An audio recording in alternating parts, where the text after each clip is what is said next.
Assalamualaikum warahmatullahi wabarakatuh. Semoga kita mendapat bimbingan Allah Subhanahu wa Ta'ala menuju jalan yang lurus.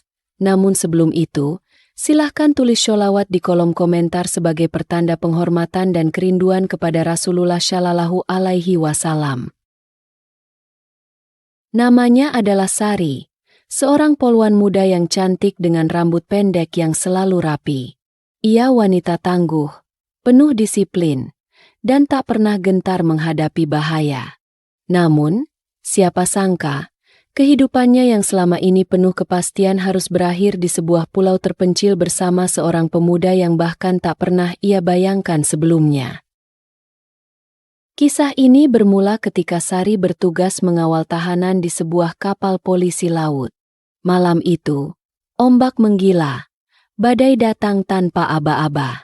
Kapal tempatnya bertugas dihantam ombak besar, pecah berkeping-keping. Semua orang panik, teriakan meminta tolong bercampur dengan suara angin yang meraung-raung. Sari berusaha menyelamatkan diri, berpegangan pada puing-puing kapal sambil bertahan dari terjangan gelombang yang ganas. Ketika fajar menyingsing, Sari terbangun dengan tubuh lemah, terdampar di sebuah pantai berpasir putih. Ia tidak sendirian. Seorang pemuda berkulit legam dengan rambut ikal berdiri di dekatnya, menatapnya dengan sorot mata penuh kekhawatiran. "Kau sudah sadar?" Suara lelaki itu serak, tanda ia telah banyak berteriak sebelumnya. Sari masih linglung, tubuhnya terasa sakit di sana-sini. "Di mana aku?" "Pulau ini.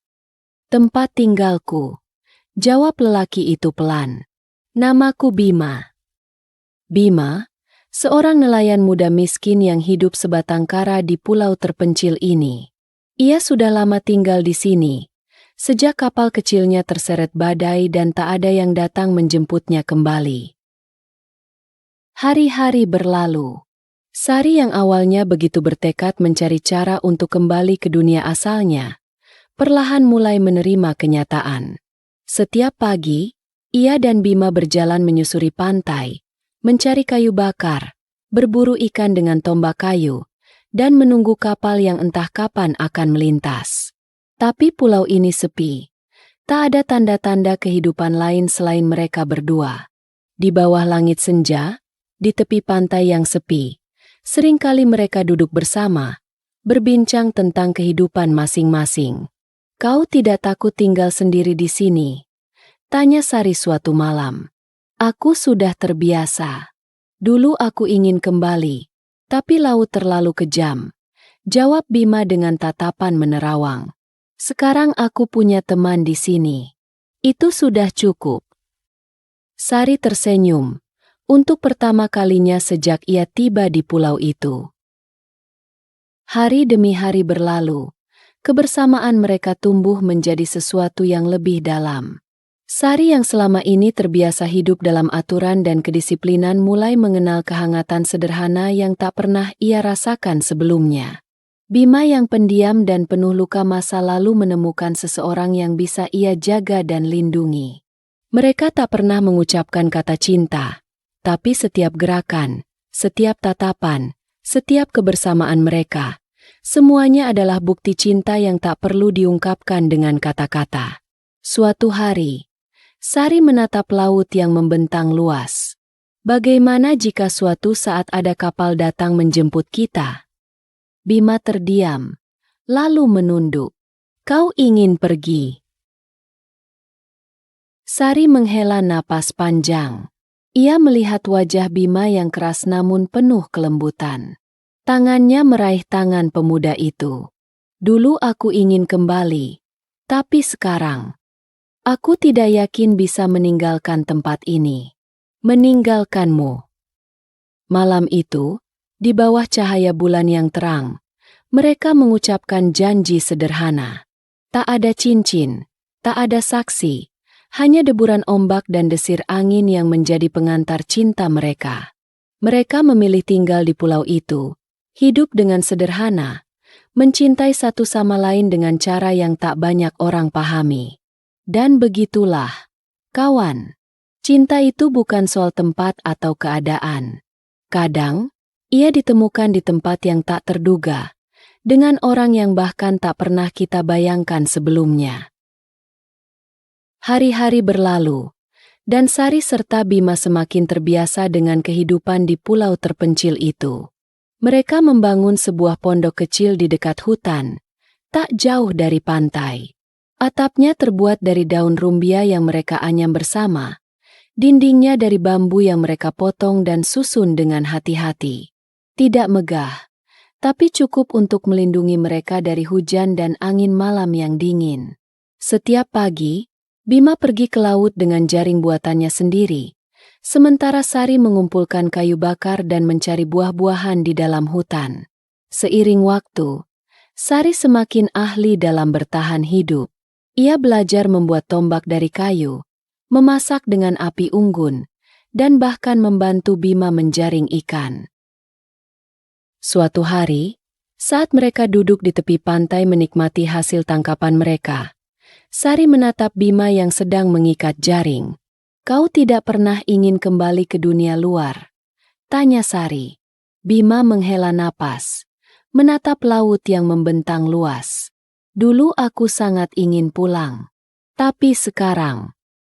Ia menoleh ke arah Sari, tersenyum kecil.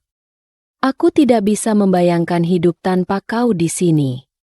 Sari tersenyum, tapi dalam hatinya ada kebimbangan. Kadangkala, ia masih teringat pada kehidupan lamanya, seragam kebanggaannya, rekan-rekan kerjanya, dan impian yang dulu ia kejar. Tapi, setiap kali ia melihat Bima, melihat cara lelaki itu merawatnya, menjaga kebutuhannya, ia merasa bahwa mungkin inilah takdirnya. Mereka terus menjalani hidup di pulau itu dengan penuh cinta dan kebersamaan. Namun, cobaan tidak pernah berhenti datang. Suatu malam, badai besar kembali datang. Angin menerjang pepohonan, ombak menggila, dan hujan turun dengan derasnya. Pondok kecil mereka bergoyang diterpa angin, dan mereka berdua hanya bisa bertahan di dalam, saling berpegangan erat.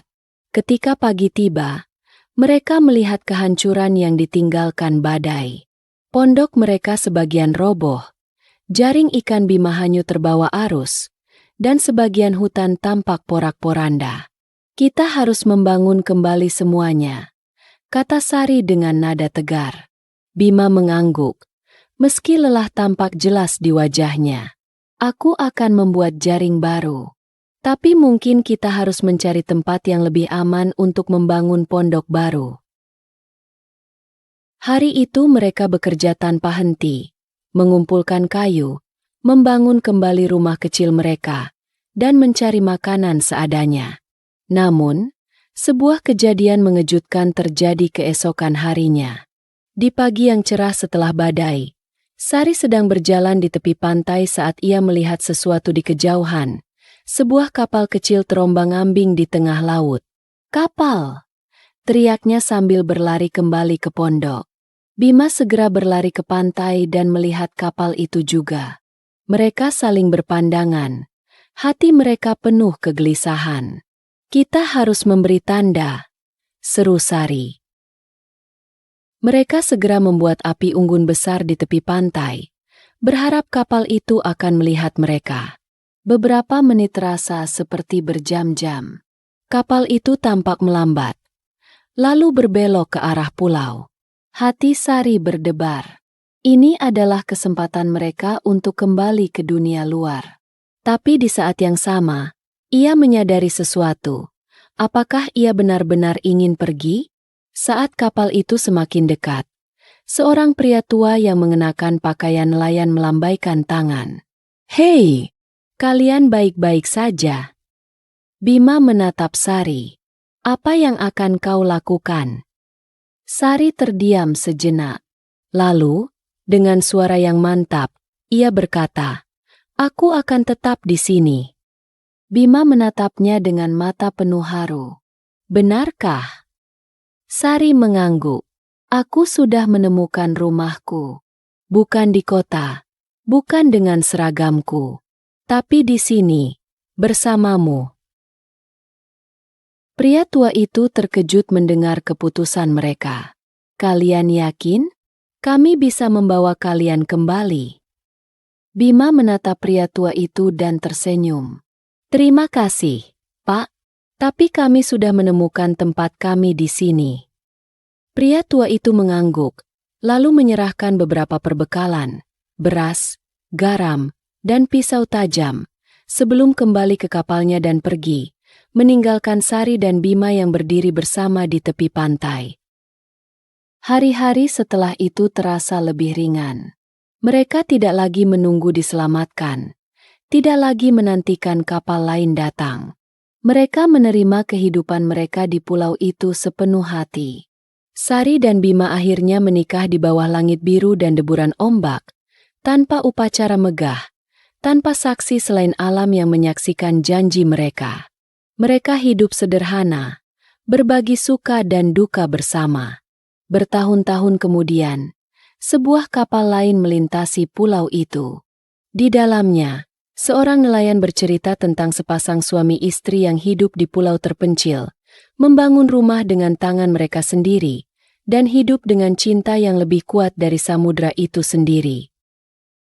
Dan begitulah, kawan, cinta sejati tidak selalu ditemukan di tempat yang mewah atau penuh kemudahan. Kadang, ia ditemukan di pulau terpencil, di antara ombak dan angin, di dalam hati dua orang yang memilih satu sama lain, melawan segala rintangan. Mereka mungkin tidak punya dunia, tapi mereka memiliki satu sama lain. Dan bagi mereka, itu lebih dari cukup. Hari-hari berlalu dengan damai bagi mereka. Pondok kecil mereka semakin kokoh, kebun kecil yang mereka tanam mulai memberikan hasil, dan hidup terasa lebih ringan. Tak ada suara klakson, tak ada kesibukan kota, hanya suara ombak, kicauan burung, dan hembusan angin laut yang menjadi musik kehidupan mereka. Namun, pada suatu pagi yang berbeda dari biasanya, Sari bangun dengan perasaan aneh. Tubuhnya terasa lemah, perutnya terasa mual, dan kepalanya pusing. Awalnya, ia mengira itu hanya karena kelelahan atau makanan yang kurang cocok. Tapi hari demi hari, rasa mual itu semakin sering datang, terutama di pagi hari. Bima yang selalu memperhatikannya mulai merasa khawatir. "Kau sakit?" tanyanya suatu malam ketika mereka duduk di depan api unggun. Sari menggigit bibirnya, ragu untuk mengungkapkan apa yang ia curigai. "Aku tidak tahu, Bima. Tapi aku merasa berbeda."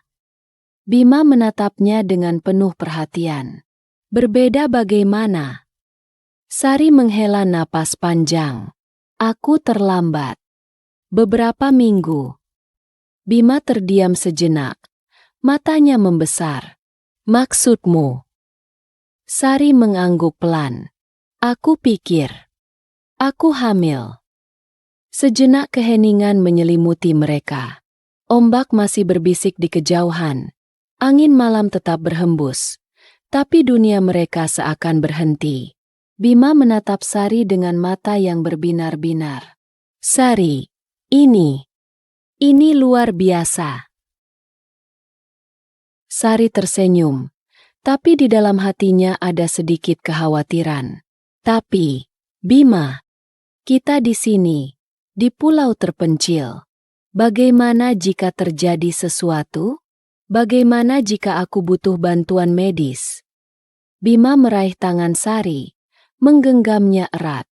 "Kita akan melewati ini bersama. Aku akan menjagamu.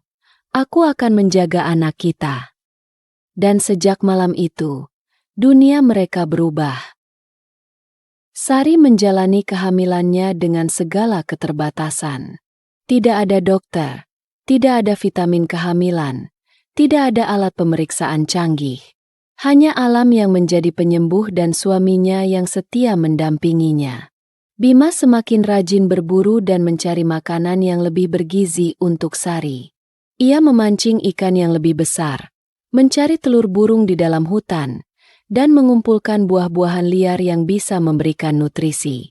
Ia juga membuatkan Sari tempat tidur yang lebih nyaman, dengan anyaman daun kelapa sebagai alasnya. Namun, kehamilan bukan hal yang mudah, terutama bagi seorang wanita yang terbiasa dengan kehidupan aktif seperti Sari. Ada hari-hari di mana tubuhnya terasa begitu lelah. Ada malam-malam di mana ia sulit tidur karena punggungnya terasa sakit. Kadang, ia menangis dalam diam, merindukan keluarganya yang jauh, merindukan seorang bidan yang bisa membantunya.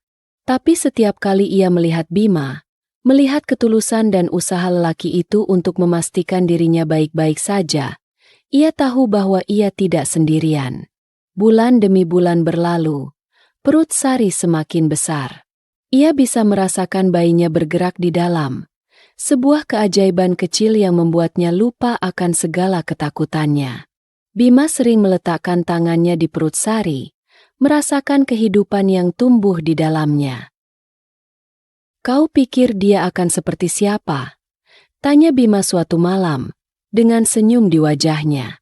Sari tertawa kecil. "Semoga ia punya keberanian sepertimu." Bima menggeleng.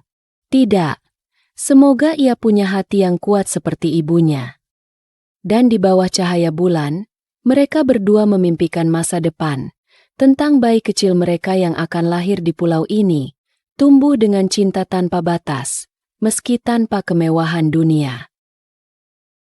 Mereka tahu bahwa hidup di pulau ini tidak akan pernah mudah. Tapi mereka juga tahu bahwa cinta mereka kini semakin kuat. Dan begitulah, kawan.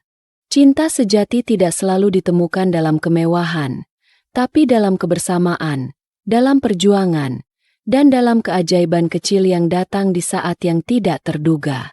Di sebuah pulau terpencil, di tengah samudra luas, hiduplah sebuah keluarga kecil yang memilih untuk tetap bersama, tidak peduli seberapa sulit perjalanan mereka. Demikianlah sahabat bicara kehidupan. Jangan lupa tulis pendapat komentar kamu ya, tentang kisah video ini. Terima kasih banyak telah berkunjung di channel Kisah Nyata Bicara Kehidupan. Akhir pembahasan. Wassalamualaikum warahmatullahi wabarakatuh.